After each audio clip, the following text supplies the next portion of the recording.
रसिक श्रोते हो, नमस्कार.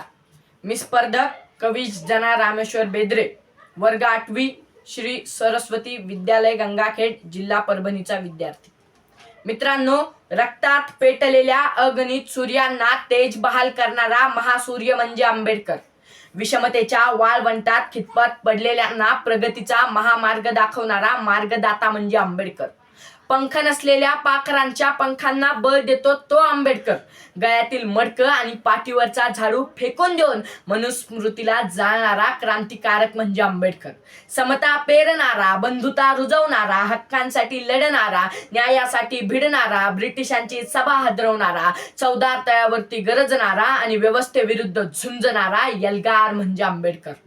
म्हणूनच एक कवी असं म्हणतात की आकाश मोजतो आम्ही भीमा तुझ्यामुळे, वादळही रोखतो आम्ही भीमा तुझ्यामुळे, केले स्वयंप्रकाशित ज्ञानाने भीमराया, सूर्यास झाकतो आम्ही भीमा तुझ्यामुळे, सूर्यास झाकतो आम्ही भीमा तुझ्यामुळे.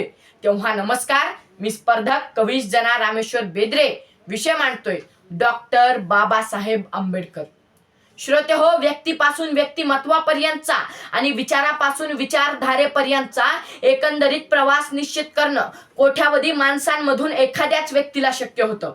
त्यातही त्या विचारधारेला सर्वसामान्यांच्या कल्याणकारी आयुष्याचं ध्येय असणं, राष्ट्र निर्मितीची दूरदृष्टी असणं, सर्वसमावेशक सामाजिक विकासाचा पाया असणं आणि ती विचारधारा स्वतःच्या भाषणातून, लेखनातून आणि कृतीतून आयुष्याच्या अगदी शेवटच्या श्वासापर्यंत जगणं, हा डॉक्टर बाबासाहेब आंबेडकरांच्या आयुष्याचा एकंदर प्रवास आज माझ्यासारख्या बालमनाला प्रेरणा देणारा ठरतो. श्रोते हो, मला बाबासाहेब म्हणजे बुद्धांच्या विचारांचा, महात्मा फुलेंच्या कृतीचा आणि शाहू महाराजांच्या दृष्ट्या धोरणांचा त्रिवेणी संगम वाटतात. काळाराम मंदिर सत्याग्रहामध्ये त्यांनी समानतेसाठी बुलंद केलेला आवाज असेल. स्वातंत्र्याच्या जवळपास 300 वर्षांपूर्वी या गुलामी विरोधात पहिला ज्वालामुखी ज्या रायगडावरती पेटला, त्या रायगडाच्या पायथ्याशी एक ओंजळ पाण्याने हजारो वर्षांच्या अस्पृश्यतेवर घाला घातला. त्यांनी शिका, संघटित व्हा, संघर्ष करा हे केवळ घोषवाक्य म्हणून मर्यादित ठेवलं नाही, तर स्वतःसारखा शैक्षणिक संघर्ष इतरांच्या वाट्याला यायला नको म्हणून स्वतः पीपल्स एज्युकेशन सोसायटीची स्थापना करत शैक्षणिक क्रांतीचं सार्वत्रिकीकरण केलं. बहिष्कृत भारताच्या लेखनातून दीनदुबळ्यांचे प्रश्न मांडणारा आवाज त्याच कणखरपणे गोलमेज परिषदेमध्ये देशाची बाजू ठामपणे मांडताना संपूर्ण जगाने पाहिलं आहे. श्रोते हो, स्वातंत्र्य संग्राम काळातील बहुतांश नेते मंडळीपेक्षा मला बाबासाहेब हे जाणीवपूर्वक वेगळे वाटतात. कारण त्यांनी फक्त भारताच्या स्वातंत्र्याचं स्वप्न पाहिलं नाही, तर स्वतंत्र भारताच्या उज्ज्वल भविष्याची रूपरेषाही जगासमोर ठेवली.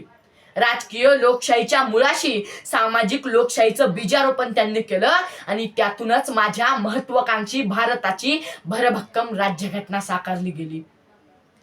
कधीही मूळ समाज प्रवाहाचा भाग न बनलेली दलित, वंचित, गरीब, भूमिहीन आणि महिला या घटकांना स्वातंत्र्याची पहाट ही प्रामुख्याने बाबासाहेबांनी दाखवली. पण एक नागरिक म्हणून स्वतःचं आणि देशाचं भविष्य रेखाटण्याची संधी सुद्धा त्यांना बाबासाहेबांनी दिली. श्रोते हो, मला स्वातंत्र्यानंतर या देशाची राजकीय, सामाजिक, आर्थिक आणि सांस्कृतिक घडी बसवणाऱ्या पहिल्या फळीतील हे नेतृत्व, प्रथमतः आणि अंतिमतः मी भारतीय आहे हे आपल्या मनावरती कोरणाऱ्या महामानवाच्या देशात आज मात्र संविधान झाळलं जातं, महिलांची नग्न धिंड काढली जाते, सत्य बोललं म्हणून गोळी घातली जाते, रस्त्यावरती सर्वसामान्यांना चिरडून या देशातील नेते, अभिनेते मोकाट फिरतात, स्वातंत्र्याला भीक म्हटलं जातं, धर्मकारण आणि राजकारणाची रेषा पुसट होत जाते, स्वायत्त यंत्रणांना हाताशी धरलं जातं, मतांसोबतच लोकशाहीचा लिलाव केला जातो. म्हणून आज 21व्या शतकात या लोकशाहीच्या भविष्यासाठी आंबेडकरवाद हा एकमेव पर्याय दिसून येतो. जगातील सर्वात मोठ्या लोकशाहीत प्राण फुंकणाऱ्या या युगसूर्यासाठी वामनदादा कर्डक यांच्या शब्दात इतकंच की भीमा तुझ्या मताचे जर 5 लोक असते, तलवारीच्या तयांचे न्यारेच टोक असते, वाणीत भीम आहे करणीत भीम असता, वर्तन तुझ्या पिलांचे सारेच नेक असते, वर्तन तुझ्या पिलांचे सारेच नेक असते. मनपूर्वक धन्यवाद.